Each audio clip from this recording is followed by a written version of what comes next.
নাহমাদুহু ওয়া নুসাল্লি আলা রাসূলিহিল কারীম আম্মা বা'দ ফাআউযু বিল্লাহি মিনাশ শাইতানির রাজীম।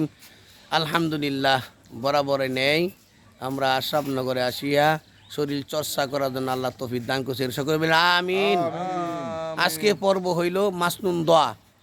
খানা কিভাবে শেষ করব আর কোন দোয়া পড়ব। খানা শেষের দোয়া বলতে হয় আলহামদুলিল্লাহিল্লাযী আত'আমানা ওয়া সাকানা ওয়া জাআলানা মিনাল মুসলিমিন।